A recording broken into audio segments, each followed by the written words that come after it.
Hello, welcome. This is Head to Head, and we're going to talk couture, Spring-Summer 18. I'm Mimma Viglezio, and I'm welcoming back Stephen Jones. Hi, darling, how are you? I'm very well, but how are you with not so good. One arm only? Yeah, I was jogging in flats and not drunk in Paris just before the mid-season collections on the 5th of January. And I avoided a puddle and fell over and broke my shoulder and my arm and cracked a bone in my face too. And oh, I didn't know that. So it was worse than it looks now. Yeah, it's been quite a palaver. But hats will go on. But they have to be put on by somebody else, and then I can say. But you told me you are left-handed, so you can sketch, you can write. I can sketch and write and everything. Which is good. I can't dress myself, which is a bit of a problem, but still. Yeah, we all need a valet, don't we? Yeah, I need a valet. So let's get into couture, and we're going to soon talk about those beautiful masks that you put on the Dior show. But I would like to start by talking a little bit about the first Givenchy Couture show by Claire Wade Keller, who, in my opinion, did an extraordinary job and much better than her first ready-to-wear show for Givenchy. Why? I think that in a very discreet way, she managed to put her signature, so her imprint, into something that was very respectful with the Givenchy heritage or style, you know, the severity of the colors, the quite severe lines with some frills here and there, the feathers, the silver, the women that were quite covered, which is a little bit refreshing, I think. Long sleeves, no boobs showing, long M's. It was very chic, very elegant. And one thing that I thought was absolutely spectacular was the in-existence set that was made practically by the lights, these lights from outside that was making weird effects on the collection. So what did you think? Well, I think, number one, it's great to see her there, and it's fantastic that Givenchy is doing haute couture again, because, of course, it was dropped for quite a few years. After John, then McQueen, and Julie MacDonald, and Riccardo. You know, the house has been through quite a lot. Yeah. And everybody was very concerned how she was going to follow on from Riccardo. This was a big question. He was such a success there. How could she ever be as big a success as him? And I think for the ready-to-wear, that was her first show. I know it was... Her pressure was there. A mad gamble to get everything done in time. There wasn't enough time. And I think she really rose to the challenge. And there's, you know, a discipline and assurance making shaped clothes. Isn't the dégradé, the shading in this skirt is so beautiful, and it's on a high polo neck. And it's very modern. It's very relevant. It looked individual and like her, but also it looked really fashionable. And you know, it's now. It's this year, not next year, not last year, but somehow it's now. Yeah, and I like also the fact that she's the other woman in an important couture house with Maria Grazia. I mean, there are others, but of course there's Iris, which is a totally different thing, and there are others. But I think, I don't know if Givenchy ever had a woman like Dior. I think she's the first woman doing Givenchy couture. Well, it's quite interesting because, of course, Christian Dior had Mies Bricard, who worked with him, was his muse. In the same way, Bettina, who was a model, was Hubert de Givenchy's muse. So there is always a man and a woman parallel. But I think what was unique, and you know, everybody loved this rubber skirt with it, because suddenly it was haute couture, without question, but completely modern too. I think it was a real surprise for everybody. And of course, now it's quite a challenge. She's laid down a challenge for herself, because just in a couple of weeks' time, she's going to be showing her second ready-to-wear. And everybody's going to hope it's as good as this. And in a way, when you're doing haute couture, that's always the problem, because you can show something fantastic in haute couture, but then the pret-a-porter is never as high a volume. Well, she also, I read somewhere that she said... I mean, look at that. Look at the white banding on that jacket. It was so genius. She said somewhere, the talent I had at my disposal to really make my vision, my ideas happen in the best way was unbelievable. So she was, this dress is spectacular. Yeah. She was, even she was amazed by what she had at her disposal to do the best that she wanted to do. But this was one of my favorite shows. I think like others that we will discuss, she brought back a certain glamour in couture, but she did it in a way that is aspirational. I mean, I want it all. You know, it's something that you feel you can wear without being in a costume. I mean, that stiffened lace that we just saw fanning up the back, that was actually like a little nod to McQueen. And one of McQueen's best known outfits was this extraordinary dress made out of stiffened white lace. For Givenchy. For Givenchy, yeah, and that was one that she did. But this is great. Look at the colour, the spraying on the back. Did she nod at all the other designers that came before, from Hubert de Givenchy down to Riccardo? I mean, there's something severe that Riccardo would have done here. There's something more joyful in here. Yeah. In a way, yes. I mean, in a way, there's nothing new in fashion, apart from Iris, maybe, and John. But she's working within a very traditional couture house, and within that traditional, she somehow respected the past, took all the influences for lots of different people, but then created, you know, her own look and her own future. This doesn't look like anybody else. It's her. Absolutely, and that's what I wanted to take back, what you just said before, that she put pressure on herself for the next ready-to-wear collection. In a way, yes, for sure, but in a way, since her first outing was, from what people said, quite disappointing, and I wasn't mad about that either. And then everybody was already saying, because that's what the press does. There's the stiffened lace going past in grey. Okay. There was one in black just before. Everybody was already saying, oh, she's not the right person. And then she came out with this thing. And you know, I think that will change the perception of her ready-to-wear as well. I think she probably put pressure and challenge on herself, but also she gave herself some slack. I mean, she's now considered at a different level. Don't you think so? Yeah, I mean, Grace Boll looks so beautiful in this white dress here. Yeah, I think, you know, when any designer comes in, the first season, she probably didn't even have her own team with her. She probably couldn't relate to all the people who are there. By now... She does. She does. I think a lot of the people who work with Riccardo are still there. And they're taking their experience. You know, even though that there is always one name of a designer, there's always a group of people behind them. For example, I think that Joe McKenna styled this show. And what was extraordinary about it too, there were almost no accessories on it. It was absolutely pared back. It was real couture. They were not trying to sell a bag. No, absolutely not. And what about those men in there?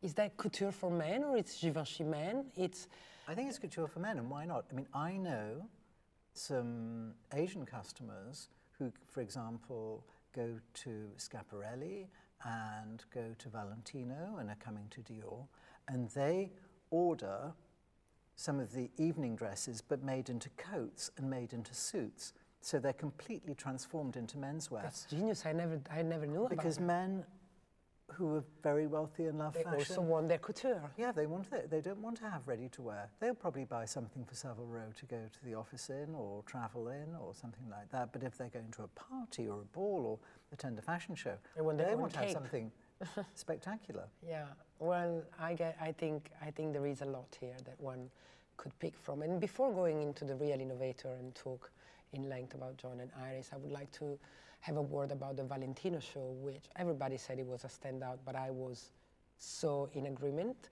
because what I think he did here was, again, you know, bringing back the glamour and the grandeur of couture in a modern way, but making it relevant and modern. And I'm very also interested in knowing what you think about those hats that were not from you, but from Philip Treacy. They were fantastic. This is some of the best looks, really, that I've ever seen coming sort of from Philip and from Valentino. You know, Philip's hats are very much Philip's hats are very much about themselves, and was normally more important than the clothes. and it was so interesting to see this balance between the clothing and the hats. It was the perfect combination. I know that many years ago, Philip worked with Monsieur Valentino and did some extraordinary hats then. So in a way, he knows the language of the house. But there was a balance within the outfits that the girls looked absolutely exquisite. Yeah. And I think it was this certain sort of magic that was so tantalizing in this show. Do you think those hats will be produced and sold? I'm sure. I'm sure. If you wanted a spectacular hat, why wouldn't you wear a red one like this? Yeah, I mean, you really make an entrance with that. Well, yeah. If you were spending that much money. £20,000 on a hat, you want to look spectacular. Yeah. And so you said something that a Rolls Royce. You said something that is very interesting, that Philip's hats usually they go on their own. I mean, they are a look on their own. Yeah. What about yours? I mean, do you you did this beautiful mask for Dior, and you work with Dior. You've worked with Dior for many years. What's your process? I mean, do you adapt your creativity to what the designer is doing? Do you make them for that look? Do you? Oh, yes. I mean, when I'm working with a designer, I mean, I know what I like, but actually when you're collaborating with a designer, what's interesting is what you produce together. It's not what my idea, which I'm going to impose on that person. Of course, but it's not even their idea. It's not their idea. And, you know, it's fascinating to work with a designer, and you put your two minds together and you come with up with something completely different. And that's what keeps you fresh. But so you're told, Lenore Fini is my inspiration this season. I want to do something surrealistic, and then you come up with the masks? I know I'm simplifying, but I'm trying to get out some secrets from you.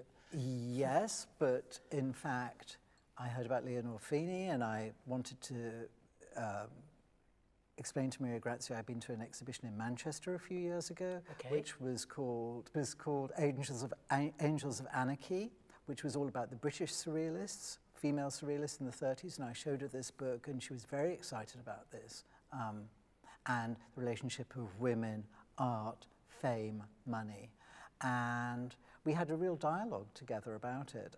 And these masks, they came from sketching. They came from tulle, first of all. From the tulle ones came first, those layers of tulle. Because I love the idea. I wanted to make something, you know, the last thing she wanted to do is to make a big mask made out of feathers or something, because that's been done so many times before. Yeah, we've seen that. What's the point? And so I love this idea that a mask like lingerie, it's more interesting what you hide rather than you reveal, and that you know, what's visible, what's invisible. So I like this idea of a reverse mask. So that's the concept that I worked on, and when I developed some shapes, I showed that to Maria Grazia, and she said, yes, that's it. There were a few other masks that I did make that we did not show, but we focused more on these in the end.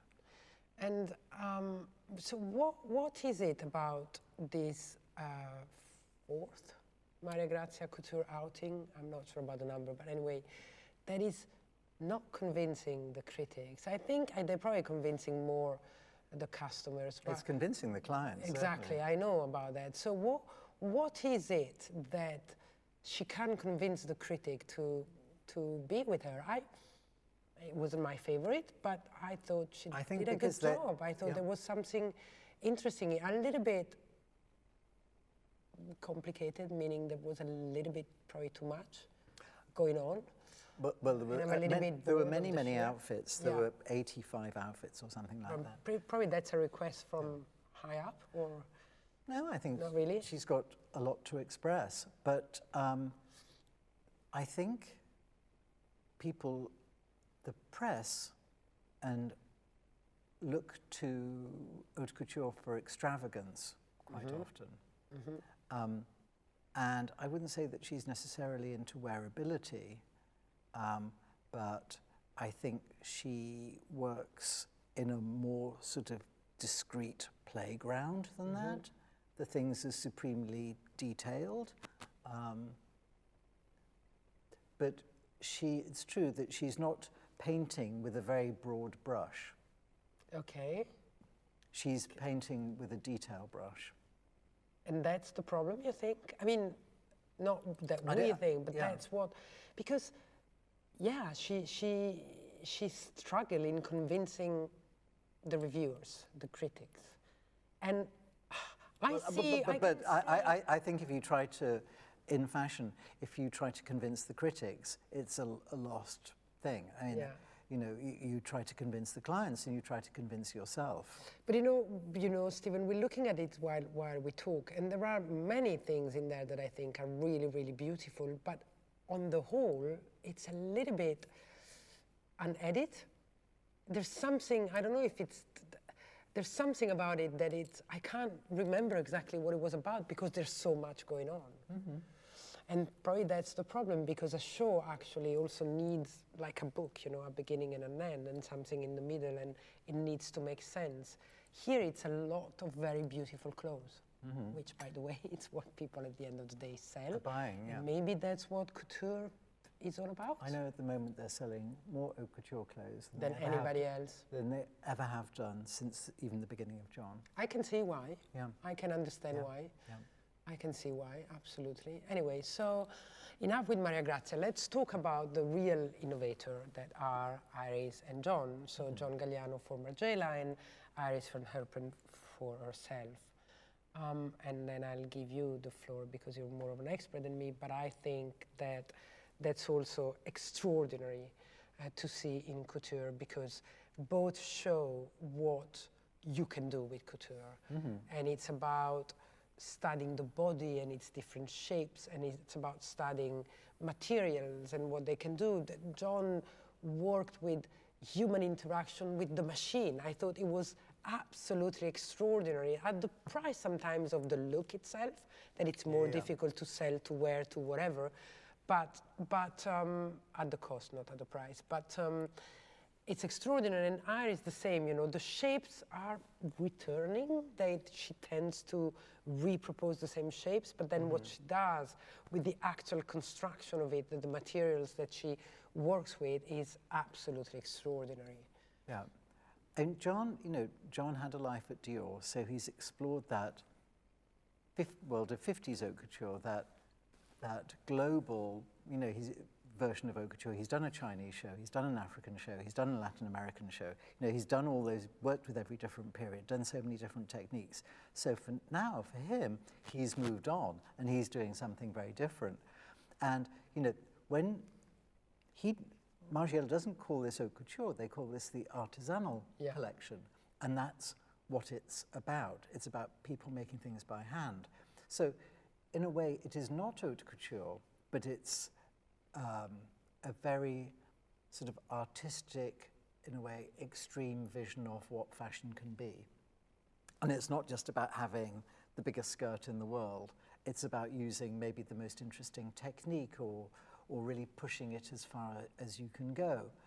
I loved this collection too. I think I know it's a bit of a trick, the fact that the clothes sort of light up in reflection. I don't know what fabric is. I think it's a 3M fabric. You can see it light. I had a note about that I don't have here, but it's made in China, and it changes with the light, and that's also a nod to, you know, the era of the selfie and the flash. So he said to people, please photograph it with flash, because with the light it changes completely. So you see something very severe and black. It looks like black liquid fabrics that then turns into look.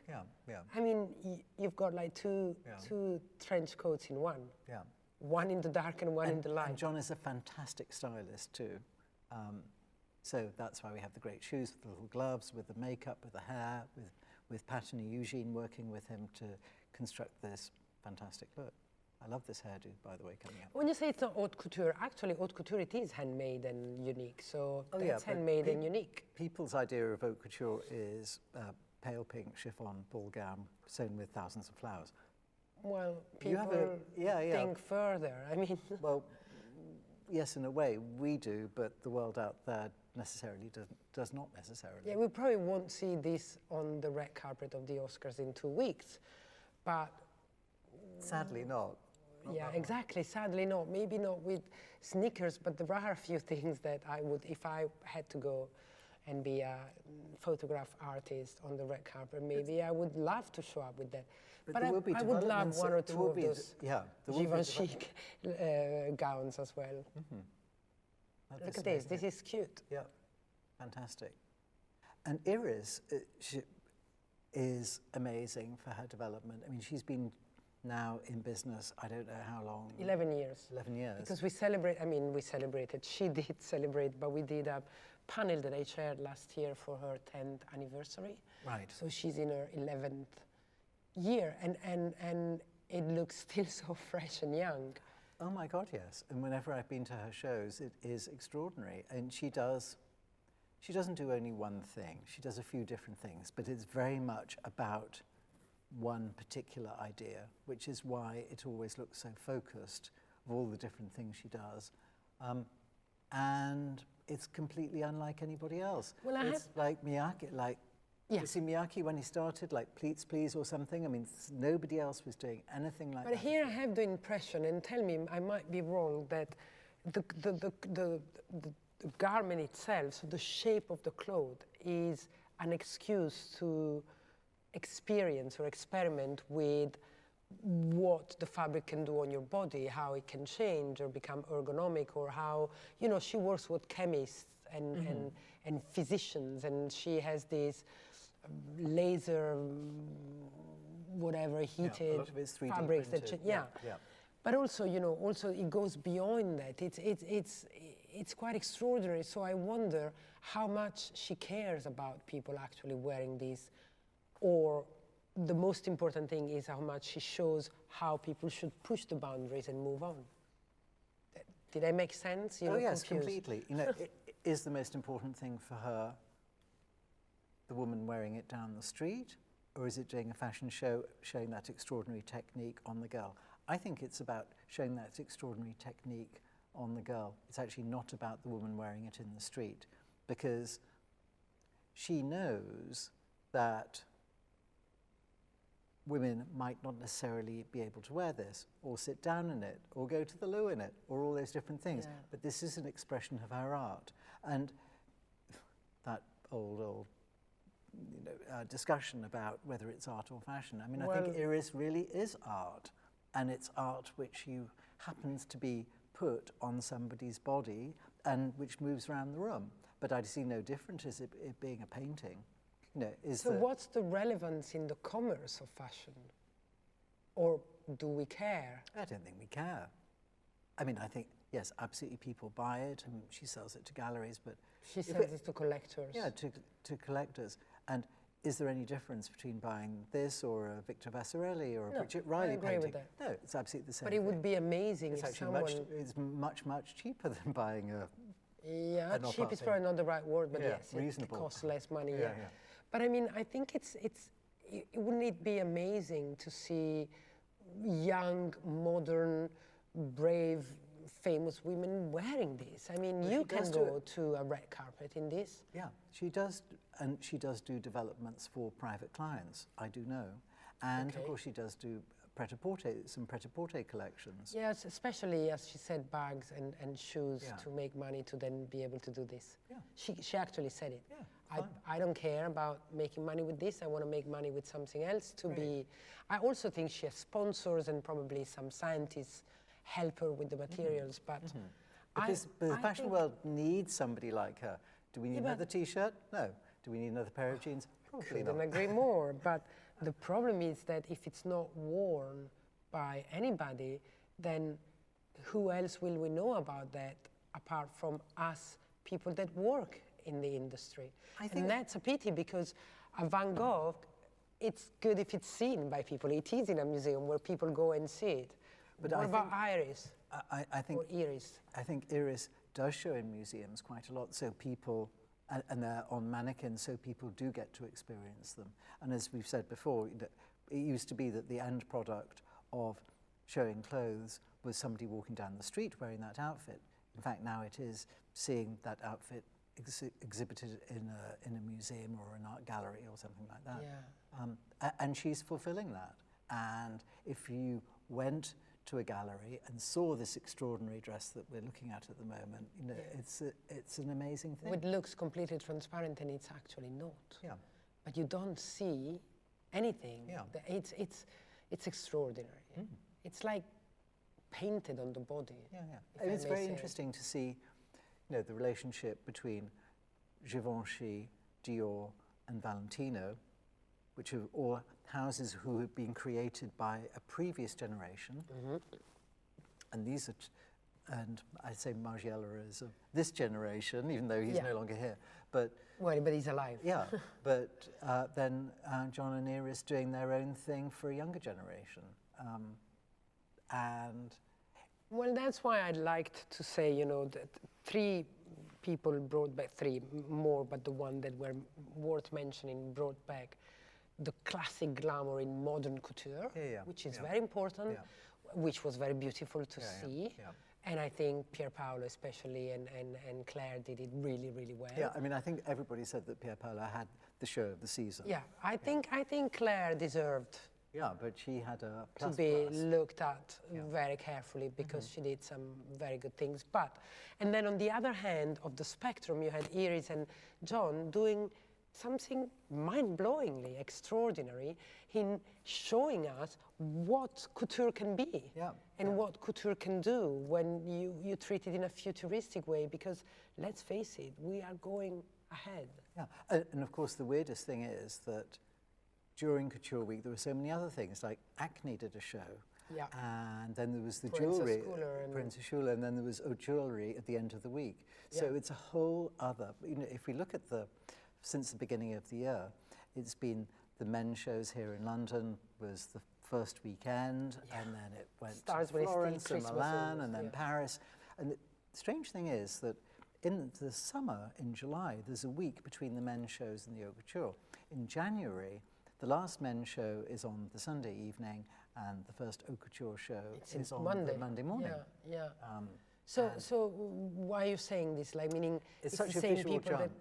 It's such a jump. So, look at that! Wow, look at that skirt, so great.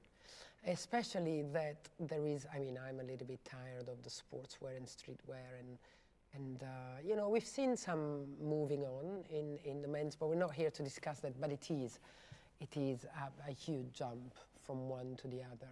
But actually, as I was saying before, people I know, male clients, are seeing the men's shows and then going to the Haute Couture and ordering from both because they're actually having Haute Couture made for men. So maybe that's the big future, in the way that Dolce & Gabbana is showing men's Haute Couture for past quite a few seasons now. Yeah, by the way, Dolce & Gabbana, they do couture, did they? Show?